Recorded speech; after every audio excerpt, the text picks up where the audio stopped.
भारत में पहले मुगलों ने कब्जा किया, फिर अंग्रेजों ने कब्जा किया और अब वक्फ की आड़ में इस्लामिक अवैध कब्जा भारत पर हो रहा है।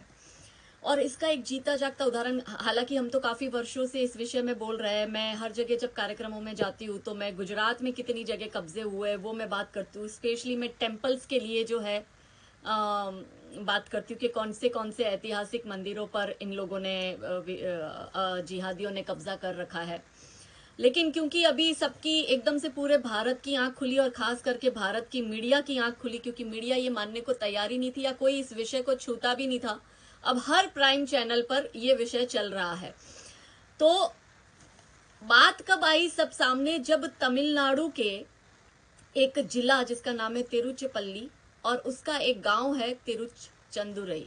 ये तिरुचंदुरई में एक भाई जो है वो अपनी बेटी की शादी करवाने के लिए अपनी प्रॉपर्टी जो है बेचने गए और सब रजिस्ट्रार के पास जाकर उसे पता चला कि ये प्रॉपर्टी तो उसकी है ही नहीं, वो तभी बेच पाएगा जब वक्फ बोर्ड से वो एनओसी लेगा, नो ऑब्जेक्शन सर्टिफिकेट। तब ये मुद्दा गरमाया और फिर तब पता चला कि सिर्फ पूरा गांव ही नहीं, आसपास के पूरे 7 गांव पर वक्फ ने इसी तरह से कब्जा कर लिया है। और वो प्रॉपर्टी मतलब वहां के जो तमिलनाडु के वक्फ बोर्ड के चेयरमैन जो है मिस्टर रहमान, वो ये कहते हैं कि रहो ना, हम रहने के लिए क्या मना कर रहे, पर ये प्रॉपर्टी हमारी है। मतलब कि एक तो अवैध तरीके से प्रॉपर्टी को दबाया, चोरी करके सीना जोरी करना उसका जीता जागता प्रमाण है ये। इसलिए मैं आज आई हूं कि काफी लोगों को इसको डिटेल भी नहीं पता है, तो मैं डिटेल में भी फिर थोड़ा सा बात करूंगी कि यहाँ पर इस गांव में एक मंदिर है, तिरुचंदुरई में एक मंदिर है जिसका नाम है चंद्रशेखर स्वामी टेम्पल। ये चंद्रशेखर स्वामी टेम्पल जो है वो 1400 यानी कि 1400 साल पुराना है। ये जो मंदिर है जिसको चोला एम्पायर के यानी चोला वंश के राजा परांतका चोला ने बनाया था। और परांतका चोला ने जब इसका निर्माण किया था तो जो मंदिर की दीवार है उस पे एंशियंट लिपि में, तमिल की जो एंशियंट लिपि थी जो उस वक्त चलती थी, उस लिपि में लिखा गया है कि ये कब कब बना है, इसको कब कब रिनोवेट किया गया है और कब कब इसका रिबिल्ड किया गया और वो किसके थ्रू किया गया है। जो भी राजा रानी, राजा रजवाड़े महारानी जिन्होंने जिन्होंने जो करा है वो था। अब सबसे बड़ा प्रश्न तो ये उठता है कि अगर वक्फ इस जमीन पर क्लेम कर रही है और यहाँ तक कि चंद्रशेखर स्वामी टेम्पल पर भी क्लेम कर रही है, तो वो टेम्पल 1400 साल पुराना है जो दीवारों पे लिखी लिपि से भी पता चल रहा है। तो 1400 साल पहले जब इस्लाम था ही नहीं तो ये इनका होता कैसे है, नंबर 1 सवाल। दूसरा ये है कि इतनी ब्रीफली उस मंदिर की दीवार पर एंशियंट हिस्ट्री को लिखा गया है, एंशियंट तमिल लैंग्वेज में लिखा गया है, और फिर भी अगर वो खुलेआम चोरी कर रहे हैं और तमिलनाडु गवर्नमेंट फिर भी इसको सपोर्ट कर रही है, तो यहाँ तमिलनाडु के लोगों को समझना होगा कि भाई आप उन लोगों पर भरोसा कर कर अपना सब कुछ सौंप रहे हो जो खुद वक्फ को आपका सब कुछ सौंप चुके हैं, और आप उन चोरों से आशा लगा रहे हो कि वो आपको न्याय देंगे। तो जो मेरे साउथ के मेरे भाई बहन है, खास करके तेलंगाना के, तमिलनाडु के, आंध्रा के, इन लोगों को सोचना पड़ेगा, क्योंकि वहां पे वैसे भी मंदिरों की स्थिति जो है वो दयनीय है। मंदिरों पे कब्जे भी हो रहे हैं, मंदिरों की प्रॉपर्टी को लूटा भी जा रहा है, टैक्सों को लूटा जा रहा है, और टैक्स लूटकर जो है इस्लाम के लोगों को या उसको फलने फूलने के लिए या क्रिश्चियनिटी को फलने फूलने के लिए और बकायदा खुलेआम धर्मांतरण भी हो रहा है। कुछ ऐसे भी केसेस सामने आए कि गांव के गांव वक्फ बोर्ड क्लेम करती है और फिर बेचारे गरीब भोले भाले गांव वालों को ब्लैकमेल करती है कि भाई अगर तुम्हें तुम्हारी जमीन छुड़ानी है या अगर तुम्हें तुम्हारा घर लेना है वापस, तो तुम या तो इस्लाम स्वीकार कर लो या फिर मतलब हम ये तुम्हारी जो प्रॉपर्टी है वो कब्जे कर लेंगे। तो वो बेचारा गरीब इंसान क्या करेगा। तो धर्मांतरण का भी इसका बहुत बड़ा कनेक्शन है, आतंकवाद से भी इसका बहुत बड़ा कनेक्शन है, फॉरेन फंडिंग भी आ रहा है। और कैसे भारत को गजवाए हिंद 2047 से पहले जो पीएफआई का प्लान हमने देखा, तो गजवाए हिंद कब होगा, क्योंकि इस देश में क्या हो रहा है कि ना तो बेटियां बच रही है ना जमीनें बच रही है। गजवा हिंद तभी होगा कि आप हर तरह से येन केन प्रकार भारत को चारों ओर से घेर कर इसको इस्लामिक राष्ट्र बनाने के लिए धर्मांतरण करवाओ, जमीनों पर कब्जा करो, अवैध तरीके से करो और इसको मजबूत बनाया थैंक्स टू नेहरू गांधी परिवार। पूरा उनको क्रेडिट जाता है। एक बात का क्रेडिट इनको पूरा जाता है कि देश को बिकवाने में इस परिवार का इस कांग्रेस पार्टी का बहुत बड़ा हाथ था। कैसे? तो जब अंग्रेज थे, ब्रिटिशर थे, आप थोड़े इतिहास में जाइए कि 1921 में ब्रिटिशर्स ने वक्फ बोर्ड का गठन किया था। 1954 में इसको नेहरू गांधी ने पास किया था। फिर 1995 में इसको मुस्लिम्स के तरफ और ज्यादा पावरफुल कर दिया और मोर फेवरेबल बना दिया मुस्लिम के लिए। और 2013 में यही कांग्रेस पार्टी ने इसको संसद में लाके पारित किया। और इसकी जो सेक्शन है वो आप समझिए, इसकी सेक्शन 40 क्या कहती है? सेक्शन 40 ये कहती है कि जो संपत्ति वक्फ को लगती है कि उसकी है, और जो उसके लगने से उसको लगती है कि उसकी है, तो फिर वो उसकी है। सामने वाले पक्ष को फिर प्रूव करना पड़ेगा कि भाई ये प्रॉपर्टी उसकी नहीं है, ये उसकी है। फॉर एग्जाम्पल कि जैसे आज मैं अपने ये घर में हूं, ये घर कल को वक्फ को लगता है कि ये घर उसका है, तो वक्फ को प्रूव नहीं करना है, काजल हिंदुस्तानी को प्रूव करना है कि ये मेरा है। और मेरा कहां से आया, मैंने रजिस्ट्री कब करवाई, मैंने कब इसको खरीदा, कब इसके पैसे भरे, रजिस्ट्रार में इसके कितने पैसे भरे, क्या भरे, वो सब भी मुझे कराना है। तो उसके वक्फ के लगने से वो प्रॉपर्टी वक्फ की हो जाती है। इसकी सेक्शन 54 इसको और मजबूत बनाती है। सेक्शन 54 ये कहती है कि वक्फ को अगर लगता है कि ये प्रॉपर्टी उसकी है, वो बिल्कुल सर्वे कंडक्ट करवा सकती है, इंक्वायरी उसकी खोल सकती है, और उस प्रॉपर्टी पर जो रह रहा है, मतलब मेरे घर में मैं रह रही हूं, तो वक्फ को ये लगने से सेक्शन 54 के अंतर्गत उसको ये पावर दे दिया जाता है कि वो मुझे एनक्रोचर साबित कर सकता है। मतलब मेरे घर की मालिकी जो मेरी है, वक्फ को लगने से मैं एनक्रोचर हो जाती हूँ, मतलब कि मैं उस जमीन पे कब्जा करके बैठी हूं। ऐसा पावर लिटरली भारत सरकार को भी नहीं है। आज जब गुजरात में हम लोग अवैध कब्जा, एक छोटी सी मजार हटवानी होती है ना, जो अवैध तरीके से बनाई होती है, तो गुजरात सरकार उसको हटवा भी नहीं पाती है, इतने झंझट होते हैं, कोर्ट तक धक्के खाने पड़ते हैं एक 2x2 की छोटी सी मजार हटाने के लिए। और आप देखो कि अपने ही घर से 7 गांव के लोगों को कैसा धक्का लगा होगा। आप सोचो, इंसान का एक पूरा जीवन चला जाता है एक घर बनाने में, और वो एक सेकंड नहीं लगता जब उनको पता चलता है कि ये प्रॉपर्टी तो तुम्हारी नहीं है, ये वक्फ की प्रॉपर्टी है, तुम तो इसमें किराएदार बन के रह रहे हो। और उसमें भी रहमान जैसे चेयरपर्सन, जो तमिलनाडु वक्फ बोर्ड के चेयरपर्सन है, वो ये कह रहे रहने तो दे रहे हैं ना। मतलब एक तो चोरी, ऊपर से सीना जोरी, जो मैं कह रही हूं ना वो। अब ऐसा पावर जो नेहरू गांधी परिवार और कांग्रेस ने वक्फ को दिया, इसकी यही सेक्शन 85 क्या कहती है? सेक्शन 85 ये कहती है कि अगर आपको फिर भी दिक्कत है तो आप वक्फ ट्रिब्यूनल में जा सकते हैं। और Waqf tribunal is equal to civil court, district court. मतलब कि आपको आपका जो क्षेत्र अधिकार है वो आपसे छीन लिया जाता है। आप कोर्ट में नहीं जाके वक्फ ट्रिब्यूनल में आपको जाना पड़ेगा, और वक्फ ट्रिब्यूनल के क्षेत्र अधिकार के अंतर्गत सिविल कोर्ट आएगी, और सिविल कोर्ट के जो पावर है वो सारे के सारे पावर मोर देन दैट वो वक्फ के हो जाएंगे। तो आप देखो कितनी चतुराई से भारत को आजादी के बाद भी तोड़ने का प्लान, क्योंकि नेहरू जो था वो असल में भारतीय नेहरू था ही नहीं। उसने एक टुकड़ा पाकिस्तान को दे दिया, एक टुकड़ा उसने अपने चचेरे भाई को दे दिया वहां पे कश्मीर का, और एक भारत का जो तीसरा टुकड़ा था उस पे वो खुद दबा के बैठ गया, और फिर इनके परिवारों ने राज किया। अब जैसे कि फॉर एग्जाम्पल कि मैं जैसे बता रही हूँ कि ये तिरुचंदुरई गांव का जो केस है, तो इस केस में अगर उसने उसकी प्रॉपर्टी पर कब्जा करा है वक्फ ने, तो वो बंदा वहां की डिस्ट्रिक्ट कोर्ट में नहीं जा सकता, उसको सीधा चेन्नई जाना पड़ेगा। इन सेम वे अगर द्वारका में, बेट द्वारका नगरी जो मैं बार बार चिल्ला चिल्ला के कह रही हूँ ना कि वक्फ ने वहां पे 2 टापुओं पे क्लेम भी कर दिया था, वहां पे 85% जिहादी आ गए, चारों तरफ से हमारी बेट नगरी घिर चुकी है, बेट द्वारका को बेट शरीफ बनाने की पूरी तैयारियां हो चुकी है।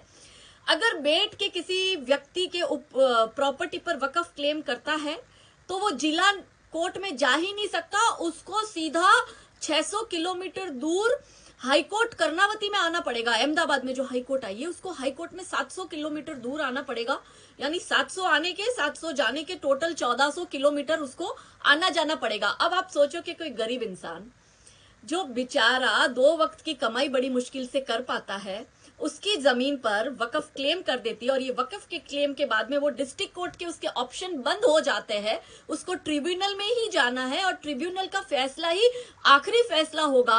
और अगर उसको ट्रिब्यूनल के किसी फैसले से परेशानी है तो वो खुद प्रूफ इकट्ठे कर कर हाईकोर्ट के पास जाए और उसके बाद में सेक्शन 83 के अंतर्गत हाईकोर्ट लीगलिटी चेक करेगी। मतलब बंदे के पास तो फिर भी कोई पावर नहीं है, हमको सब कुछ लाकर हाईकोर्ट तक पहुंचाना है 1400 किलोमीटर का ट्रेवल करके, और फिर वक्फ की जो ट्रिब्यूनल है उसने जो न्याय करा है उसमें जो लीगलिटी है वो चेक हाईकोर्ट कर कर देगी, बाकी फैसला तो फिर भी नहीं बदलना है। इसकी सेक्शन 83 में ये प्रावधान है कि आपका सारा पावर जो है वो आपका पावर है ही नहीं, आपका जो घर है वो आपका है ही नहीं। आज इस वक्त आप और हम बैठे हैं, हम नहीं जानते ये वक्त ने क्लेम करा है क्या करा है, जब हम बेचने निकलेंगे तभी हमारे भी पैरों के नीचे से जमीन निकलेगी कि क्या इसमें है। और उसके बाद में हाईकोर्ट के धक्के, हाईकोर्ट में कोई भी वकील की फीस 5 लाख से कम में वकील आपका केस नहीं लड़ता है। तो गरीब आदमी का तो बेचारे का घर भी गया, पैसा भी वो धक्का खा रहा है हाईकोर्ट, क्योंकि सेंटर्स में होती है ना, जिले का जो कैपिटल होता है वहीं पे ही हाईकोर्ट होती है, तो वहां तक का उसको धक्का खाना, उतना भाड़ा भी देना, वो फिर गरीब बेचारा क्या करेगा, इस्लामी स्वीकार करेगा ना, क्योंकि पावर्स तो कुछ रहे नहीं। अब क्या होता है वक्फ ट्रिब्यूनल, वो आप समझिए। वक्फ ट्रिब्यूनल होता है जिसमें एक तरह से मतलब पूरा कोर्ट है, आप समझ लीजिए, जिसमें जज भी इनका होगा, वकील भी इनका होगा, पुलिस भी इनकी होगी, न्यायाधीश भी यही होंगे, सब कुछ यही होगा, और इनको पावर भी पूरा गवर्नमेंट ऑफिसर की तरह दिया गया है। और वकीफ जो इसमें होता है वो इसका फाउंडर होता है।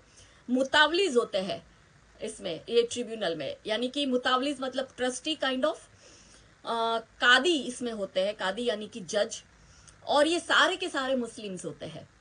अब बेचारा हिंदू राष्ट्र में, सॉरी ये तो हिंदू राष्ट्र है ही नहीं, अब बेचारे हिंदू देश में हिंदू जो कि यहाँ के सिटीजन है, नहीं हम तो यहाँ के थर्ड क्लास सिटीजन है, हम तो फर्स्ट क्लास सेकंड क्लास में तो हम आते ही नहीं है, हम इस देश में थर्ड क्लास सिटीजन है और हम भाड़े पे रह रहे हैं अपने ही देश में।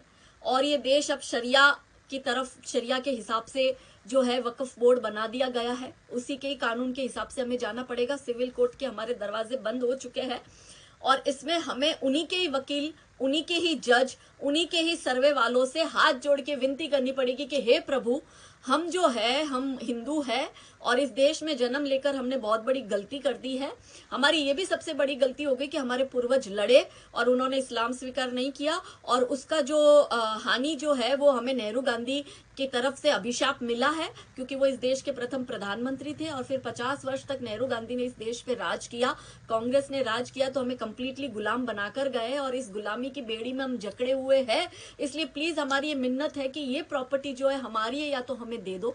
फिर वक्फ ट्रिब्यूनल ये कहेगा नहीं, ये तुम्हारी हो ही नहीं सकती है, once a Waqf always a वक्फ। और वक्फ क्या है, वो अल्लाह की प्रॉपर्टी है, और अब तुम अल्लाह को नहीं मानते हो तो फिर तुम जाओ यहाँ से, भाड़ में जाओ, तुम्हारी ऐसी की तैसी, तुम्हें जीने का हक नहीं है। मतलब कुछ वक्त के बाद तो मुझे लगता है कि शायद ऐसा भी एक मौका आएगा जब मैं जो सांसें ले रही हूँ उस पे वक्फ बोर्ड क्लेम करेगा कि हे काजल, तुम जो ये सांस ले रही हो इस पे तुम्हारा हक नहीं है, इस पे वक्फ का हक है, और ये सांस लेने के लिए तुम्हें हर महीने का 15,000 20,000 भाड़ा चुकाना पड़ेगा। कुछ वक्त के बाद में शायद ये भी हो जाए कि हे काजल, तुम्हारे पास में जो कुछ भी है, तुम्हारा गाड़ी बंगला प्रॉपर्टी ज्वेलरी, तुम्हारे कपड़े, तुम्हारे जूते, तुम्हारे हैंडबैग्स, तुम्हारा मेकअप, ये सब कुछ वक्फ का है, और तुम्हें अगर पहनना है तो ये सारा पहनने के लिए तुम्हें वक्फ ट्रिब्यूनल में जाके इसका भाड़ा चिट्ठी करना पड़ेगा और भाड़ा चुकाना पड़ेगा। मतलब मेरी लिपस्टिक भी है तो वो लिपस्टिक भी मेरी वक्फ की है, मेरी नहीं है। ये जो बिंदी लगाई है वो भी वक्फ की है, मेरी नहीं है। ये जो झुमके हैं वो भी वक्फ के हैं, वो मेरे नहीं है। आगे जाके ये भी होगा, आगे जाके मेरे बोलने पे भी मुझे लगता है कि मुझे जितने शब्द बोलने पड़ेंगे उसकी मुझे जो है या तो पेनल्टी भरनी पड़ेगी या मुझे उसका भाड़ा चिट्ठी लेकर वक्फ को चुकाना पड़ेगा, कि अगर मेरे को दिन में सिर्फ 500 शब्द बोलने की परमिशन है और 500 शब्द बोलने के हिसाब से मुझे रोज का 50 रुपया जो है वक्फ को देना पड़ेगा। यही होगा, क्योंकि हम तो थर्ड क्लास सिटीजन है और इतना मतलब कि घोर निद्रा में सोया हुआ है कि जब पैरों के नीचे से जमीन खिसकती है तब हम बोलते हैं ना, तो हम पर हंसते हैं लोग। मैं पहले लव जिहाद पे बोलती थी, लोग हंसते थे, नहीं नहीं नहीं लव जिहाद तो कुछ नहीं होता है, लव जिहाद की ये क्या बकवास कर रहे हैं, ये तो बहुत ही एक्सट्रीमिस्ट है, ये ऐसी बकवास। अब सब लव जिहाद को मान रहे हैं। वकफ पे भी हम लोग बोलते थे कि भाई यहाँ पे मंदिरों पे कब्जा हो रहे हैं, हम लोगों के हर जगह से जिहादियों ने घेर लिया है, छोटी छोटी मज़ारें बना के उसको दरगाह का रूप दे रहे हैं, अवैध कब्जे हो रहे हैं। गुजरात के सोमनाथ मंदिर की बात ले लो, द्वारका टेम्पल की बात ले लो, मोरबी के मणि मंदिर की बात कर लो, या जगन्नाथ मंदिर की बात कर लो, अहमदाबाद की हर जगह, या फिर पाटन का रुद्र महालय की आप बात कर लो, हर जगह इन लोगों ने कब्जा कर रखा है और हम चिल्ला चिल्ला के बोल रहे हैं। अब जाके ये जागे है, तब इतना बड़ा केस आया। एक इसकी सेक्शन 107 जो इसको कोई भी पीरियड टाइम में ये लिमिटलेस क्लेम कर सकते हैं, जिसमें वो कभी भी किसी की भी प्रॉपर्टी पर, चाहे मेरी हो चाहे आपकी हो, मठ हो मंदिर हो, कितनी भी पुरानी हो, 300 साल पुरानी, 500 साल पुरानी, 1500 साल पुरानी, कितनी भी पुरानी प्रॉपर्टी हो, उस पे वो क्लेम कर सकती है। और अगर आपको तकलीफ पड़ती है तो सेक्शन 107 के अंतर्गत आप सर्वे कमिश्नर के पास में या आप एडिशनल असिस्टेंट कमिश्नर के पास जाके सर्वे करवा सकते हो। अच्छा, इसमें भी शॉकिंग एक इसकी सेक्शन है 4, 5, 6 एंड 8। ये सेक्शन ये कहती है कि अगर मुझे सर्वे करवाना है, वकफ ने क्लेम कर दिया, वकफ के क्लेम करने के बाद में अगर वकफ सर्वे करवाता है तो उसकी टोटल जो भी कॉस्ट आएगी वो स्टेट गवर्नमेंट पे करेगी। और अगर मुझे सर्वे करवाना है, मेरी प्रॉपर्टी पर उन्होंने क्लेम कर दिया है, तो जो सर्वे कमिश्नर होगा या एडिशनल सर्वे कमिश्नर होगा या असिस्टेंट सर्वे कमिश्नर होगा, वो वकफ ट्रिब्यूनल का ही होगा। और उस कमिश्नर का जो भी सर्वे का चार्ज होगा वो मुझे पे करना पड़ेगा। अब आप देखो कि मेरे हिंदू को ये हक है, मेरे मठ मंदिर या ट्रस्ट को ये हक है, मेरे मेरे मेरे मेरे देश में मेरी ही प्रॉपर्टी पर कब्जा कर वकफ ट्रिब्यूनल ये हमें कह रहा है कि हे, एक तो हमने तुम्हारी प्रॉपर्टी पे कब्जा किया है, तुम जाओ भाड़ में, और अगर तुम्हें तकलीफ है तो तुम सर्वे करवाना, और सर्वे करवाने की भी पैसे जो है तुम अपनी जेब से भरना, और उसके सामने हम कभी भी क्लेम कर सकते हैं, लिमिटलेस क्लेम कर सकते हैं, हम पे पूरा पावर है। और अगर हम सर्वे करवाते हैं, हमारे लोग सर्वे में आते, तो उसका पैसा तुम्हें चुकाना है, और हम सर्वे करेंगे, हम सर्वे कराएंगे तो उसका खर्चा जो है वो सरकार चुकाएगी। और उसके अंतर्गत सरकार जो है लिटरली इनके ऑफिसर्स को सैलरी भी देती है। मतलब height of special privilege, height of unlimited powers और हाइट ऑफ लिमिटलेस क्लेम। वाह वाह वाह वाह, क्या नेहरू गांधी हमें तोहफा देकर गए, आने वाली पीढ़ियां याद रखेगी। ये जो राहुल गांधी भारत जोड़ो यात्रा कर रहे हैं ना, ये भारत जोड़ो यात्रा एक्चुअली इस्लाम जोड़ो यात्रा है। और इस इस्लाम जोड़ो यात्रा के अंतर्गत जैसे जैसे 16 राज्यों में बीजेपी आ गई है, इसलिए इनको ये है कि बीजेपी आ गई तो 16 राज्यों में बेचारे इस्लाम जो है वो थोड़ा सा ये ऐसे हो गए, और उनकी प्रॉपर्टी पर ये सारा कब्जा जैसा वे चाहते हैं वैसा कर नहीं पाएंगे। तो भारत को हिंदू राष्ट्र बनाने में और हिंदू राष्ट्र से इस्लामिक राष्ट्र बनाने में और तकलीफ पड़ने वाली है इनको।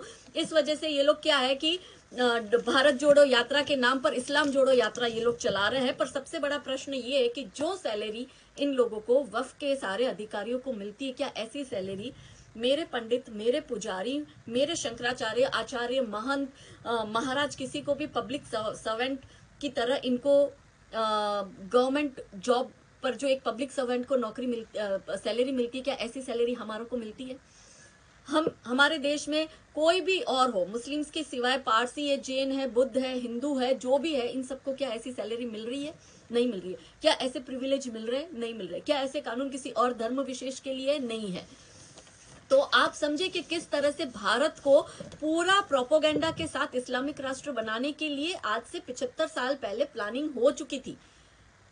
अब कुछ एक एग्जाम्पल मैं आपके सामने देती हूँ, कुछ एक इसी से रिलेटेड, कि जैसे अभी हमने देखा था गणपति में, बेंगलुरु में ईदगाह मैदान वाला जो मैटर आया था, बहुत उछला था कि हिंदुओं को मना कर दिया था कि आप यहाँ पे 2 दिन के लिए गणपति नहीं ले सकते, हिंदुओं को परमिशन लेनी पड़ेगी मुस्लिम से, क्योंकि ईदगाह मैदान जो है वो रोड एंड बिल्डिंग्स डिपार्टमेंट की प्रॉपर्टी थी।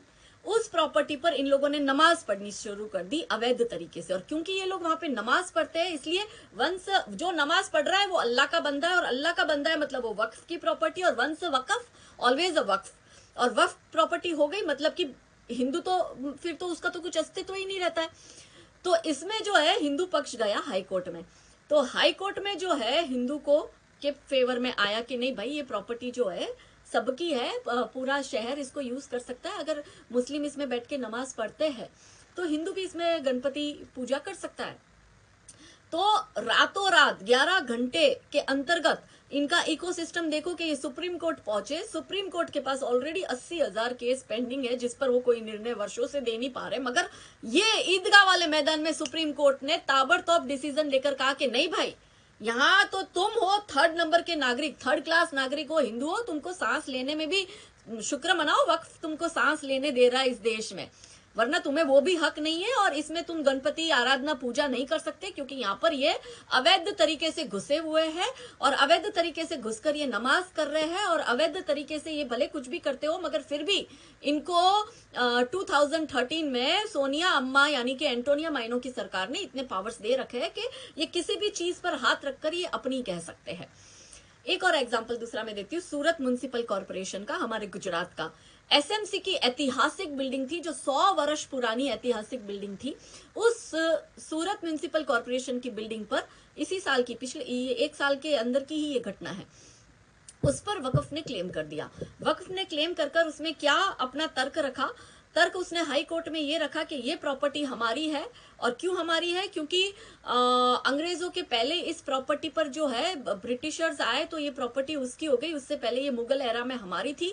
हमारे जो यात्री जब हज करने जाते थे तो यहाँ पे सराह लेते थे और यहाँ पे रुकते थे यात्री, इसलिए ये मुस्लिम प्रॉपर्टी, और मुस्लिम प्रॉपर्टी पर इस पर वक्फ ने क्लेम किया है क्योंकि ये धार्मिक यात्रियों के रहने की जगह थी, इसलिए ये धर्म से जुड़ा है, इसलिए ये अल्लाह की प्रॉपर्टी है और इसलिए आप जो है ये इसको खाली कर दो। कैन यू इमेजिन कि 1947 में आजाद होने के बाद में सूरत म्युनिसिपल कॉर्पोरेशन के पेपर अपडेट नहीं थे, और वो पेपर अपडेट नहीं थे इसलिए ये मुकदमा जो है वो पूरा ये वक्फ जीत गया और आज सूरत म्युनिसिपल कॉर्पोरेशन की इतनी बड़ी हेरिटेज बिल्डिंग इनकी हो गई है। एक और सुनिए, सूरत में ही गोपी तालाब आया है, बहुत बड़ा तालाब। राजा रजवाड़े पहले पानी का स्टोरेज के लिए ऐसे तालाब और वाव बनाते थे, तो वो हेरिटेज गोपी तालाब है जो हार्ट ऑफ द सिटी है। उसमें इन्होंने गार्डन में जाके नमाजें पढ़ना शुरू कर दिया। कुछ एक उन्होंने वहां पे अपने मुर्दे गाड़ दिए, फिर उन्होंने अंदर अपनी दरगाह मस्जिदें जो बनानी थी बना दी और फिर इन्होंने क्लेम कर दिया कि वक्फ प्रॉपर्टी है। उसके बाद आप शॉकिंग सुनिए कि इसमें जब हियरिंग हो रही थी तो अब सूरत म्युनिसिपल कॉर्पोरेशन, ये म्युनिसिपल कॉर्पोरेशन वाले जो अपनी प्रॉपर्टी नहीं बचा सकते, ये तो फिर आपकी और हमारी तो क्या ही बचाएंगे। आपको लगता है नगर पालिका जब खुद की जमीन नहीं बचा पा रही तो आपकी और हमारी तो क्या ही सिक्योरिटी है। तो गोपी तालाब के पेपर जो कि नगर पालिका के अंतर्गत आते थे, ये प्रॉपर्टी नगर पालिका की थी, उसमें से वो पेपर गायब हो गए। जिस दिन हियरिंग में वकील को पहुंचना था उस दिन वो हियरिंग में वकील नहीं पहुंचा और ये डिसीजन भी 1 महीने के अंदर अंदर सूरत म्युनिसिपल कॉर्पोरेशन अपने हाथ से गया, फिर ये गोपी तालाब भी अपने हाथ से चला गया था। और उसके बाद में जो गुजरात की जागरूक जनता थी उन्होंने बहुत आवाज उठाई, इसका बहुत विरोध किया।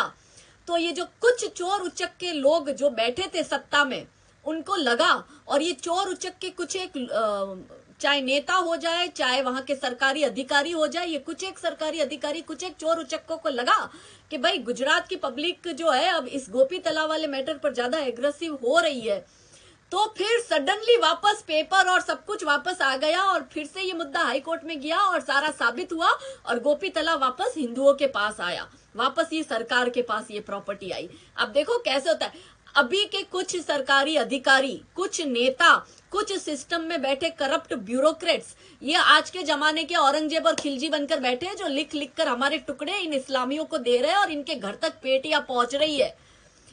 हमें लड़ना पड़ रहा है हमारा अस्तित्व बचाने के लिए, और ये जो कुछ एक लोग हैं वो हमारा जो है बेड़ा गर्क करने में लगे हुए। फिर आपको मैं एक और एग्जांपल देती हूँ बेट द्वारका का।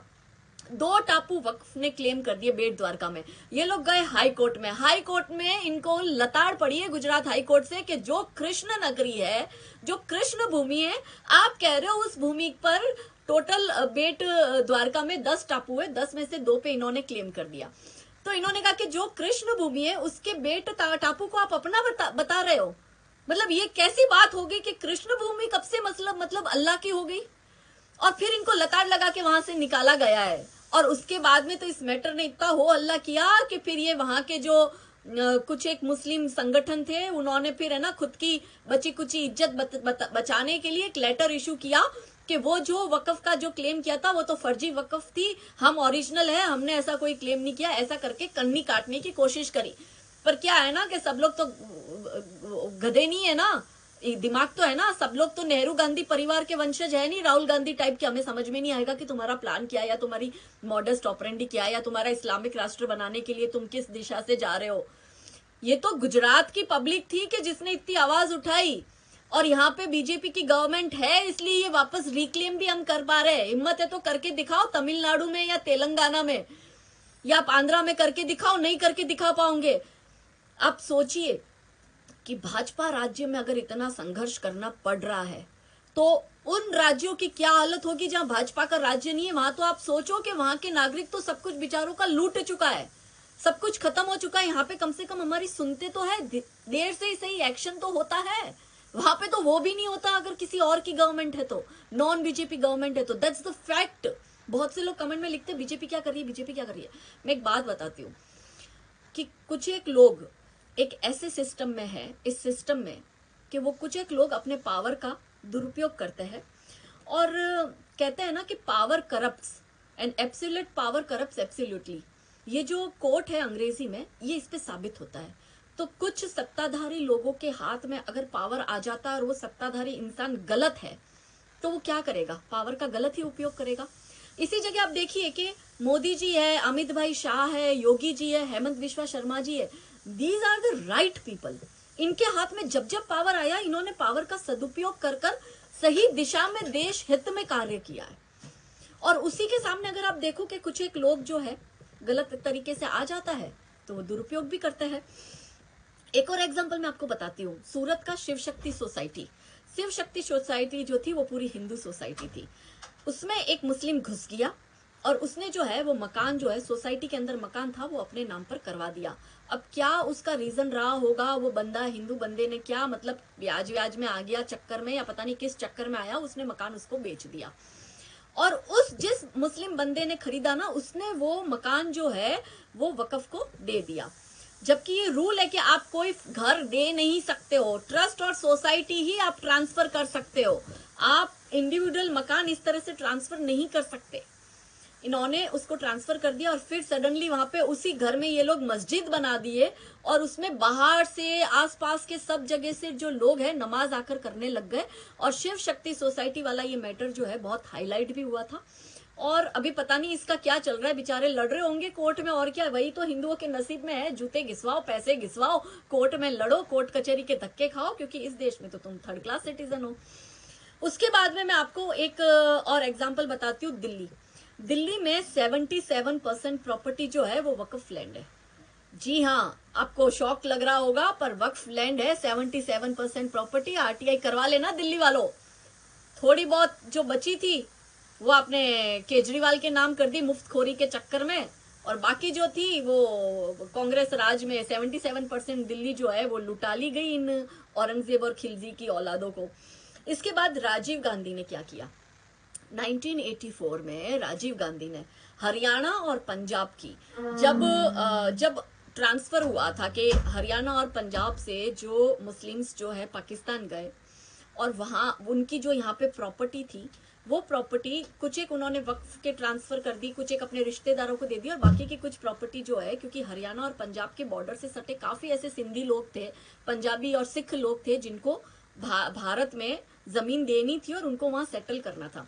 तो वो प्रॉपर्टी जो है वो डायरेक्ट जो है सरकार के हाथ में आ गई थी, और वो पूरी प्रॉपर्टी को वो सेंटर कस्टडियन में थी। और राजीव गांधी ने क्या करा, 1984 में वो जो पूरी कस्टडी थी सेंटर की, वो सारी की सारी पंजाब और हरियाणा की प्रॉपर्टी जो है वक्फ को दे दी। आज पंजाब और हरियाणा जो है ना लगभग वक्फ का है। और अब वो जब भाड़े चढ़ा रहा है ना 25,000 और 30,000, तब जाके तो पंजाब और हरियाणा वाले जागे कि अरे ये क्या, हमारे जिस घर में हम रह रहे, जो हमारा घर है उसका हमें 25,000 30,000 टैक्स देना है। और क्यों देना है, क्योंकि वो वक्फ लैंड है। और क्यों वक्फ लैंड है, क्योंकि राजीव गांधी ने 1984 में जो सेंटर कस्टडियन थी वो कस्टडी इन लोगों को दे दी। अब समझे। अब मैं आपको इससे भी शॉकिंग बताती हूँ, ये जो तिरुचपल्ली गांव है जो तमिलनाडु का, इस गांव में पीएम आवास योजना आई, जिस पर अभी क्लेम किया है, जिससे ये सारा खुला, तो वहां पर सबसे बड़ा प्रश्न ये उठता है कि अगर ये वक्फ लैंड था तो पीएम आवास योजना क्यों आई? क्योंकि आवास योजना तो गवर्नमेंट लैंड पे ही आती है, और अगर गवर्नमेंट लैंड है और जिसपे आवास बना दिया है गवर्नमेंट ने, और ये वक्फ एक तरफ से ये कह रहा है कि पूरा का पूरा गांव जो 350-400 एकड़ का है, वो पूरा का पूरा गांव, साथ में आसपास के 6-7 गांव और उसके है, तो यहाँ पे सबसे बड़ा सवाल ये उठता है कि क्या तमिलनाडु गवर्नमेंट को ये बात नहीं पता थी? दूसरी बात यहाँ पे ये साबित होती है कि वक्फ यहाँ पे पूरा पूरा झूठ बोल रहा है और जाली दस्तावेज है, क्योंकि अगर पीएम आवास योजना वहां आई है तो वहां पे पूरे फैक्ट्स चेक होते हैं। कोई भी वक्फ की जमीन पर या किसी और की जमीन पर पीएम आवास योजना आ ही नहीं सकती है, तो यहाँ पे इनका ये झूठ पकड़ा जाता है। एक और है कि वक्फ जो आज भारत में इतना फल फूल रहा है, बहुत सी ऐसी इस्लामिक कंट्री है कि जहाँ पे वक्फ है ही नहीं, जैसे Turkey, Libya, Egypt, Lebanon, Sudan, Syria, Iraq, Tunisia, Jordan, यहाँ पे वक्फ है ही नहीं, जो एक्चुअली इस्लामिक राष्ट्र है। तो फिर भारत में इसके लाने के पीछे की मंशा क्या थी? देखिए, ब्रिटिशर्स को अच्छे से पता था कि भारत में जो हिंदू रिलीजियन है, ये अपने आप में इतना वास्ट रिलीजियन है, और इस धर्म का साइंटिफिक, ये धर्म अपने आप में एक साइंटिफिक धर्म है, और अगर सबको अपना डोमिनेंस तो प्रूव करना होता है तो उनको अपनी क्रिश्चियनिटी प्रूव करनी थी, या वो चाहते थे कि हर जगह क्रिश्चियनिटी का बोलबाला रहे, इस्लाम चाहता है हर जगह इस्लाम का बोलबाला रहे, और क्योंकि हमारे धर्म को कंप्लीटली खत्म करना था, इसलिए कम्युनिस्ट इस्लामिस्ट एजेंडा के अंतर्गत ये पूरा जो है रचा गया था। अब इसका मैं आपको एक उदाहरण देती हूँ कि जिसको हम इससे जोड़ सकते हैं। जब हमारा पार्टीशन हुआ तो वहां से लोग यहाँ पे ट्रांसफर हुए और यहाँ से लोग वहां पे ट्रांसफर हुए, तो भारत में एनिमी प्रॉपर्टी एक्ट बना। एनिमी प्रॉपर्टी एक्ट क्या था? एनिमी प्रॉपर्टी एक्ट 1968 क्या था कि जब 65 और 71 के बाद में जब लोग पाकिस्तान शिफ्ट हुए, तो यहाँ पे जो उनके रिश्तेदार थे, या तो उनके नाम पे उन्होंने ट्रांसफर कर दी थी जगह, या वक्फ को ट्रांसफर कर दी थी, अपने भाई भतीजे रिलेटिव को ट्रांसफर कर दी थी। तो 1968 में एनिमी प्रॉपर्टी एक्ट बना। अब हुआ क्या कि मैं आपको इसमें 2 एग्जाम्पल देती हूँ। सबसे पहला एग्जाम्पल है उत्तर प्रदेश के राजा महमूदाबाद का। जब पार्टीशन हुआ, इसके बाद में क्या हुआ कि राजा महमूदाबाद जो है वो शिफ्ट हो गए पाकिस्तान। उन्होंने पाकिस्तान की नागरिकता ले ली, और वो यहाँ पे थे जमींदार, और मतलब लगभग जिला का जिला उनका था, और जिले में बसे लगभग ऑलमोस्ट गांव जो है वो राजा महमूदाबाद के थे। उन्होंने फिर पाकिस्तान की नागरिकता तो ली, पर वो शिफ्ट हो गए बाद में इंग्लैंड में। अब उनका बेटा जो था, उनका बेटा वापस क्या हुआ, भारत आया। उनका बेटा भारत सक्सेसर बनकर आया और कहा कि भाई ये जो उत्तर प्रदेश में ये जो जिला है ये मेरे पिता का है, मैं उसका सक्सेसर हूँ, तो मुझे ये पूरी जो प्रॉपर्टी है वो मिलनी चाहिए। हमारे देश में एनिमी प्रॉपर्टी एक्ट बना हुआ था कि जो वहां पे चला गया है तो उसकी जो यहाँ पे प्रॉपर्टी अगर है तो वो डायरेक्ट सरकार की है, वो एनिमी प्रॉपर्टी गिनी जाएगी, तो वो सरकार के हस्तक्षेप में आएगी। तो ये मामला जो है, राजा महमूदाबाद का बेटा जो है वो गया हाई कोर्ट में। अब मीनवाइल इसके बीच में क्या हुआ कि समाजवादी पार्टी की सरकार थी, तो उन्होंने उसको ज्यादा आइडिया दिया, एक काम करके तुम यहाँ की नागरिकता ले लो। उस वक्त सेंटर में भी कांग्रेस की सरकार थी, तो कि हाँ भाई, उनको नागरिकता भी मिल गई राजा महमूदाबाद के बेटे को, और नागरिकता मिल गई, इसलिए हाई कोर्ट में मैटर गया। तो हाई कोर्ट ने ये कहा कि भाई आप इसको एनिमी प्रॉपर्टी तो कह ही नहीं सकते, नंबर 1, क्योंकि राजा महमूदाबाद का बेटा आपका एनिमी हो ही नहीं सकता, क्योंकि वो तो इस देश का सिटीजन है, आपने ही उसको सिटीजनशिप दी है, सरकार को ये कहा। दूसरी चीज ये कही कि भाई उसके पिता की जो प्रॉपर्टी है उस पर वो उसका बेटा है, तो वो उसका सक्सेसर है, तो वो क्लेम भी कर सकता है, तो ये भी बात सही है। तो फिर क्या हुआ, वो केस जो है वो हारे, और वो जो पूरी की पूरी प्रॉपर्टी थी लगभग जिला का जिला वो राजा महमूदाबाद के बेटे को मिल गया। फिर क्या हुआ, 2017 में योगी जी आए, और योगी जी ने इस मुद्दे को देखा, और योगी जी ने क्या कहा कि ठीक है भाई, ये जो तुम्हारा मतलब, योगी जी फिर गए सुप्रीम कोर्ट में कि ठीक है भाई, ये प्रॉपर्टी मान लेते हैं, ये एनिमी भी नहीं है और इसकी है, ये सक्सेसर भी है, लेकिन यूपी में एक कानून और भी है, लैंड सीलिंग एक्ट, और उसमें जो है जो जमींदार लोग हैं उसके लिए वो कानून बना हुआ है कि जमींदारी रिवॉल्यूशन एक्ट, और उस एक्ट के अंतर्गत आप कोई भी जमींदार 12.5 एकड़ से ज्यादा जगह रख ही नहीं सकता। तो ये मैटर में सुप्रीम कोर्ट में राज्य सरकार की जीत हुई, और राजा महमूदाबाद को जो हाई कोर्ट से लगभग जो पूरी जमीन मिल चुकी थी, वो वापस जमींदार रिवॉल्यूशन एक्ट के अंतर्गत, लैंड सीलिंग एक्ट के अंतर्गत योगी जी ने बड़ी चतुराई से अच्छा कार्य करते हुए, अच्छा नेतृत्व करते हुए सिर्फ 12.5 एकड़ उसको दी और बाकी सारी प्रॉपर्टी ले ली। और आजम खान वाला जो किस्सा आपको अभी लेटेस्ट है कि आजम खान अभी बेल पे छूट के आया है। आजम खान ने क्या किया था, जब समाजवादी पार्टी की सरकार थी और वो होम मिनिस्टर थे आजम खान उत्तर प्रदेश के, तब आजम खान ने इसी तरह से जो वो उन्होंने मुस्लिम यूनिवर्सिटी बनाई थी, उन्होंने आसपास के सारे मुसलमानों से गैर तरीके से वक्फ के नाम पर वो प्रॉपर्टी ट्रांसफर करवाकर उसको बहुत बड़ा मतलब कि kind of university, kind of Madrasa type, Aligarh Muslim university कैसे मतलब पर्टिकुलर ये मुस्लिम यूनिवर्सिटी बना दी थी पूरा गैर कानूनी तरीके से। तो जब योगी जी आए तो ये मैटर भी गया इलाहाबाद हाई कोर्ट में, और इलाहाबाद हाई कोर्ट ने लताड़ लगाते हुए कहा कि आप ऐसे अवैध तरीके से, क्योंकि क्या होता है ना कि वक्फ को भी साबित तो करना पड़ेगा कि सक्सेसर इससे पहले कौन था, इसका कैसे ट्रांसफर हुआ है, ट्रांसफर ऑफ प्रॉपर्टी का क्या है, बोनाफाइड ट्रांसफर है कि नहीं है, तो वो तो कोई इन लोगों के पास थे ही नहीं। तो साबित हो गया कि ये गैर तरीके से ट्रांसफर किया हुआ है, तो वो सारा का सारा ध्वस्त हुआ। योगी जी ने बुलडोजर घुमाया था इतनी बड़ी प्रॉपर्टी पर, आपको याद भी होगा, और वो सारा का सारा प्रॉपर्टी योगी जी ने अपने हस्तक में ली और आजम खान जेल में गया। 2.25 साल 2.5 साल आजम खान जेल में रहकर अभी बेल पर छूटकर आया है, हेल्थ उसका इश्यू दिखाकर। लेकिन उसको सजा आज नहीं तो कल होनी है, क्योंकि कोर्ट में केस खत्म नहीं हुआ, और साथ में कोर्ट में ये भी टिप्पणी की है कि सजा तो आपको होनी ही है, आप अभी मेडिकल ग्राउंड पे आपको बेल दी जा रही है। तो ये एक बहुत अच्छा था। फिर आपको मैं एक और चीज बताती हूँ कि फिर मोदी जी भी होशियार अपने, जब ये पूरा राजा महमूदाबाद वाला केस और ये सारे केस आजम खान के और जब सामने आए और उत्तर प्रदेश में जब योगी गवर्नमेंट आई, तो फिर जो 1968 एनिमी प्रॉपर्टी एक्ट 1968 था, उसमें नरेंद्र भाई मोदी ने एक संशोधन लाया। क्या संशोधन लाया कि 1968 के बाद जो भी व्यक्ति पाकिस्तान गया है, फिर भले भारत में उसका चाचा रहे, भतीजा रहे, बीवी रहे, वकफ हो, जो भी हो, बेटा हो, रिश्तेदार हो, वो उस प्रॉपर्टी को ट्रांसफर कर ही नहीं सकता।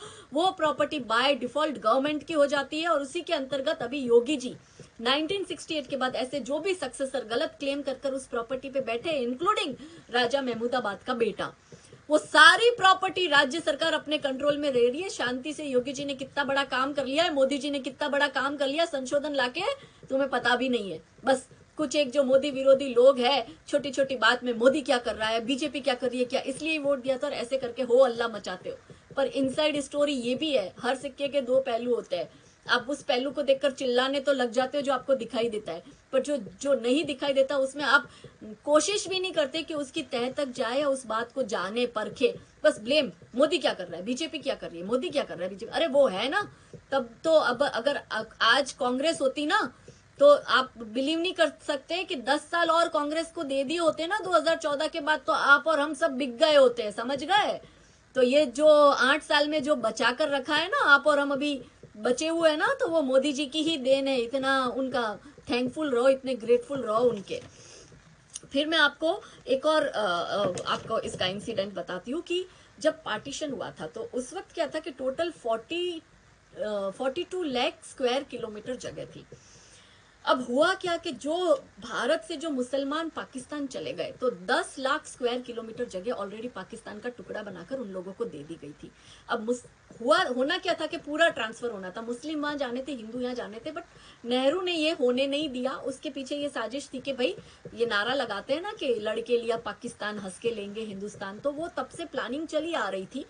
तो जिन्ना के साथ मिलकर और हमारे जो देश के पहले एजुकेशन मिनिस्टर जो कि सऊदी का नागरिक था, मौलाना अब्दुल, तो उसके उन सब की साजिश के तहत ये ऑलरेडी प्लानिंग चली रही थी।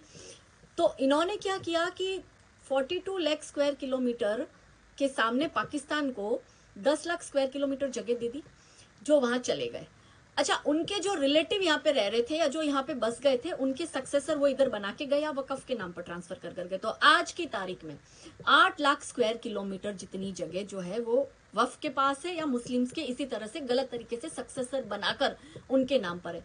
तो अब आप देखो कि कैसे हमारे साथ जालसाजी हुई कि 25% मुस्लिम्स के हिस्से में लगभग 50% जगह। कैसे? 42 लाख स्क्वायर किलोमीटर, हम round figure 40 lakh square kilometre जगह लेते हैं।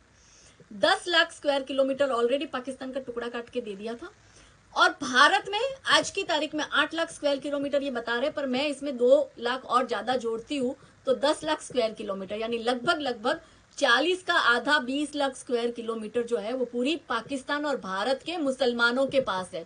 यानी कि 20% मुसलमानों के पास 50% टुकड़ा पूरा पूरा जो भारत का, जो कट के पाकिस्तान भी बना, बांग्लादेश भी बना, या आज भारत में वो है। और बाकी के 80% हिंदू प्लस अदर रिलीजन, जिसमें हम मेजोरिटी में तो हिंदू ही है, तो बाकी के 80% के पास 50%, यानी 80% के पास 20 लाख स्क्वायर किलोमीटर और 20% के पास 20 लाख स्क्वायर किलोमीटर। आप समझ रहे हो कितना कितना बड़ा हम लोगों के साथ में धोखा हुआ। 20% मुस्लिम के पास 50% लैंड और 80% हिंदू विद अदर रिलीजन के पास 50% लैंड। तो कैसे ये बहुत बड़ा हमारे साथ षड्यंत्र हुआ, ये समझने की जरूरत है। अब ये तो हुई, हमने आज के ये सारी तकलीफों पे चर्चा करी। अब देखो 1991 में प्लेसेस ऑफ वर्शिप एक्ट बनाया। क्यों बनाया गया था? इसलिए बनाया गया था कि उन्हें पता था, क्योंकि उस वक्त एक आंदोलन हमारा बाबरी मस्जिद वाला 90 के दशक से चलता आ रहा था, राम मंदिर वाला। तो इनको पता था कि ये एक एक करके सारा सक्सेशन लेंगे अगर धीरे धीरे, क्योंकि आजादी के बाद भाजपा की सरकार तो आई ही नहीं थी।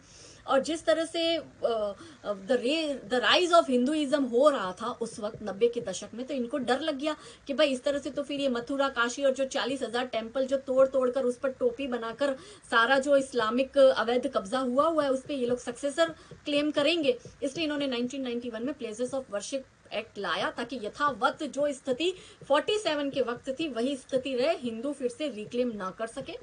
4 साल बाद इन्होंने 1995 में वक्फ एक्ट बनाया और उसको बहुत मजबूती से रखा। फिर इन्होंने माइनॉरिटी कमीशन बनाया, सचर कमेटी बनाया, हलाल सर्टिफिकेशन हमारे देश में लाए। आज हम जब हिंदू इकोनॉमी की बात करते हैं, हमको फ्रिंज एलिमेंट, हमको एक्सट्रीमिस्ट, हमको नाजी, हमको हिंदुत्व बिगट कह देते हैं। मगर हलाल इकोनॉमी अपने आप में इतनी बड़ी इकोनॉमी है कि जिसमें स्टार्ट टू एंड पूरे प्रोसेस में मुस्लिम होती है, हिंदुओं से रोजगार छीना जा रहा है, प्रोडक्ट पूरी मुस्लिम की आ रही है मार्केट में, लेकिन वो ओके है, वो सेक्युलर हो गया है। और उसके सामने अगर हम इनके आर्थिक बहिष्कार की बात कर लेते हैं तो हम तो सडनली एक्सट्रीमिस्ट हो जाते हैं, हम तो फ्रिंज एलिमेंट हो जाते हैं। अब ये सारे हिंदू विरोधी जो भी एक्ट है, समय आ गया है कि अब इनको कंप्लीटली खत्म किया जाए। और इसके लिए सॉल्यूशन क्या है? सॉल्यूशन ये है कि सेक्शन 30 जो है वो हमें ये हक देती है, वक्फ एक्ट की सेक्शन 30 हमें ये पावर देती है कि अगर वक्फ ट्रिब्यूनल के किसी भी केस में हमें ये लगता है कि भाई हमारे साथ धोखा हुआ है और ये जो इन्होंने जो डॉक्यूमेंट्स दिए वो गलत है, वो बिल्कुल जायज नहीं है, तो हम हाईकोर्ट में जाके क्लेम कर सकते हैं। एक और है सोल्यूशन की सरकार को जल्द से जल्द संशोधन लाना चाहिए। जैसे सरकार 1968 एनिमी प्रॉपर्टी एक्ट 1968 में मोदी सरकार ने 2017 में संशोधन लाया था, उसी तरह से इसमें 1995 में और 2013 वाले जो एक्ट है उसमें वो संशोधन लाकर पहला तो सिविल कोर्ट का जो ज्यूरिडिक्शन है उसको वापस ले आए, क्योंकि हर इंसान के बस का नहीं है हाईकोर्ट के धक्के खाना और वक्फ ट्रिब्यूनल में चोरों के पास में ही पूरी वो जांच पड़ताल कराना। तो सिविल कोर्ट वाला जुडिस्ट्रिक्शन खोल दे। दूसरा एक ये भी सरकार कर सकती है कि वक्फ सिर्फ उसी प्रॉपर्टी पे क्लेम करेगा जो मुस्लिम प्रॉपर्टी है, नॉन मुस्लिम प्रॉपर्टीज पर वो कोई क्लेम नहीं कर सकते। एक सोल्यूशन ये भी है। और पब्लिक को क्या करना होगा कि पब्लिक को ये अवेयरनेस लानी होगी कि जैसे पब्लिक के किसी के पास में पता चलता है कि वक्फ ने क्लेम की है, तो आप उसी वक्त पता करो कि प्रॉपर्टी का सोर्स क्या था, इसके पहले सक्सेसर कौन थे, इसका ट्रांसफर कैसे हुआ है, बोनाफाइड ट्रांसफर हुआ है, अगर नहीं हुआ है, अगर गलत है तो बोनाफाइड ट्रांसफर हुआ ही नहीं है तो वो रियल प्रॉपर्टी मानी नहीं जाती। तो फिर आप तुरंत ही जाके हिंदू संगठनों को कॉन्टेक्ट करो, आसपास में जो आपके यहाँ पे सरकारी अधिकारी है आप उनको कॉन्टेक्ट करो। खैर कुछ खास उम्मीद उन लोगों से तो मुझे है ही नहीं, मगर फिर भी आप हिंदू संगठनों के पास जाइए, डेफिनेटली वो वर्कआउट होगा। एक जो सोमनाथ की जगह भी इन लोगों ने इसी तरह से दबा के रखी हुई है, मैं उस सोमनाथ की जो वो जगह है उसका मैं आपको एक शॉकिंग बात बताती हूँ कि सोमनाथ की प्रॉपर्टी पर जहां इन्होंने क्लेम किया था वो उसका केस वक्फ ट्रिब्यूनल में चल रहा है। आप सोचो कि ये अपने आप में एक इक्वल सरकार है। वक्फ बोर्ड जो है, सोमनाथ के जो ट्रस्टी है ना वो नरेंद्र भाई मोदी और अमित भाई शाह है। मगर किस तरह से इस केस को, इस कायदे को इतना मजबूत बना दिया नेहरू गांधी परिवार ने और कांग्रेस सरकार ने कि देश के प्रधानमंत्री को भी उसी प्रोसेस से चलना पड़ रहा है। और वो केस सोमनाथ मंदिर का वक्फ ट्रिब्यूनल में है और जो सोमनाथ ट्रस्ट है वो वक्फ ट्रिब्यूनल में केस लड़ रही है। केस नंबर आपको देती हूं मैं आपको, ये है केस नंबर, आप लिख लीजिए, Waqf tribunal Gandhinagar, Waqf suit number 45/2020, Alauddin committee versus the state of Gujarat and other. मैं फिर से रिपीट करती हूँ, Waqf tribunal Gandhinagar, Waqf suit number 45/2020, ये केस नंबर है जो कि Alauddin committee versus the state of Gujarat and others के बीच चल रहा है। और अब ये वक्फ ट्रिब्यूनल में है, तब तक तो हम कुछ कर ही नहीं सकते। जिस दिन वक्फ ट्रिब्यूनल ऐसा बोल देगा, क्योंकि क्या था कि वो प्रॉपर्टी सोमनाथ ट्रस्ट की थी, उन्होंने वहां पे मुर्दे गाड़ दिए, मुर्दे गाड़ के उन्होंने वहां पे अपना कब्रिस्तान भी बना दिया, अपनी मस्जिद भी बना दी, तब तक तो हम सोते ही रहे। और उसके बाद में जब नरेंद्र भाई मोदी जी सोमनाथ ट्रस्ट के जब ट्रस्टी बने, तब मोदी जी ने ये काम हाथ में लिया। मगर फिर भी कानून है तो कानून के हिसाब से फॉलो करना पड़ेगा। और फॉलो में ये केस अब ट्रिब्यूनल में गया है और अब देखते हैं क्या होता है। तो मैं आज आपको यही जानकारी देने आई थी, लेकिन सचेत हो जाइए, आपके आसपास क्या हो रहा है ध्यान रखिए। पता चला, आंख खुली तो मालूम चल गया कि भाई ना ये जमीन मेरी है, ना मेरा आसमान है, ना ये घर मेरा है, ना ये मकान मेरा है, ना ये 4 व्हीलर मेरी है, ना ये सांसें मेरी है, ना कल को तो ये कह देंगे आकर के वक्फ तो तुम्हारे घर की औरतों और बीवियों पर भी और पत्नियों पर भी और बेटियों पे भी कब्जा करने लग जाएगा कि भाई तुम्हारी पत्नी तुम्हारी नहीं है, ये तो वक्फ प्रॉपर्टी है, तुम्हारी बेटी तुम्हारी नहीं है, ये वक्फ। वो दिन आएगा। इस्लामिक आक्रामकता जिस तरह से भारत में तेज गति से बढ़ रही है, ये दिन भी आएगा। और अगर आपको लगता है कि आप अपने एक लाला लैंड में जी रहे हो और आपको लग रहा है कि नहीं कुछ ज्यादा ही ये लोग कर रहे हैं, कुछ ज्यादा ही वो कर रहे हैं, तो फिर भाई ऐसा है, जिस दिन रोंगे ना उस दिन तुमको याद आएगी हिंदू संगठनों की और फिर भागते हुए जाओगे।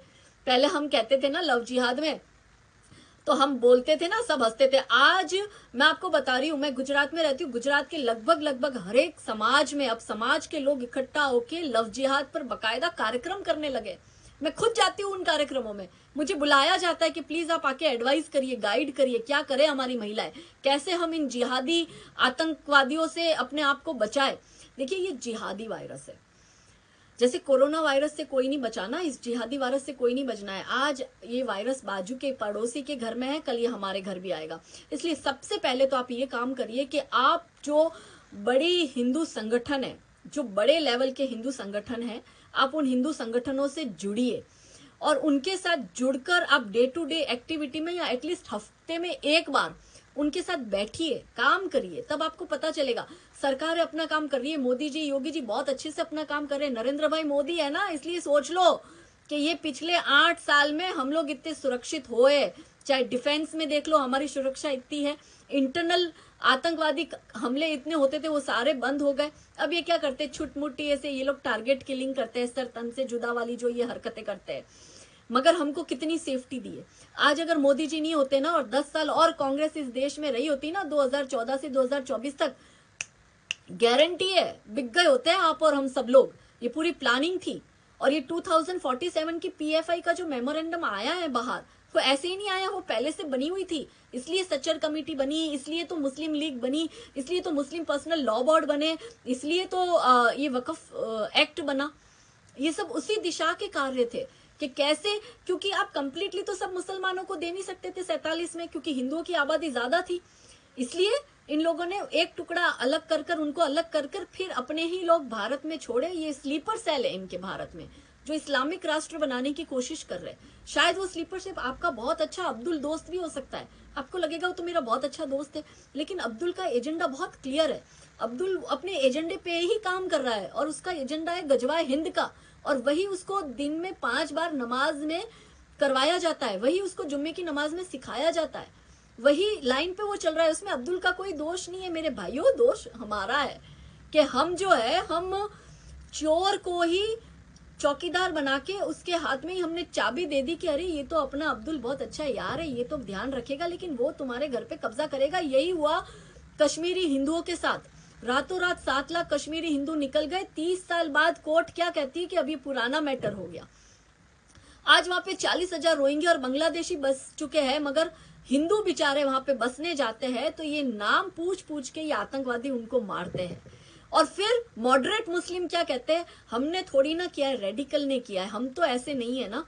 मैं खुद मानती हूँ सब ऐसे नहीं है, लेकिन इनको शय कौन दे रहा है, मॉडरेट मुस्लिम ही दे रहे हैं ना। जिहादी आतंकवादी तालिबानी तत्वों को आप आइसोलेट क्यों नहीं करते हो, क्यों आप आके, क्यों आज तक कोई मुस्लिम समाज का हर छोटी बात पे फतवा निकालते हैं, क्यों इस समाज का आकर अपने ही समाज के लड़कों के नाम पर फतवा नहीं निकालते कि खबरदार जो हिंदुओं की लड़कियों को उठा के ले गए, खबरदार जो तुमने लव जिहाद किया, तो खबरदार जो तुमने लड़कियों को मारा काटा या इनको ह्यूमन ट्रैफिकिंग में बेचा या सेक्स रैकेट में बेचा या इनके साथ गलत किया, ऐसे क्यों नहीं फतवे ये लोग निकालते। क्यों इनका कोई भी नेता, एमएलए, इनका मौलाना, इनका कोई भी बड़े से बड़ा लीडर ये आके क्यों नहीं कहता खुले में कि भाई तुम लव जिहाद करना बंद करो। क्यों अपने मुस्लिम लड़कों को ये नहीं बोलता, एजेंडा है भाई। और फिर यही लोग ऐसा बोलते कि हम ऐसे नहीं है, कुछ एक लोग ऐसे हैं, तो वो कुछ एक लोग को आप सुधारते क्यों नहीं हो। तो मैं यही कहने आई थी। उम्मीद करती हूँ कि भाई आज के इस सेशन से काफ़ी चीज़ें मैंने एक्सप्लेन करी होगी जो मैं अपने लेवल से कर पाई। बस सचेत रहिए, जागरूक रहिए। भारत माता की जय, वंदे मातरम, जय जय श्री राम, जय जय हिंदू राष्ट्र।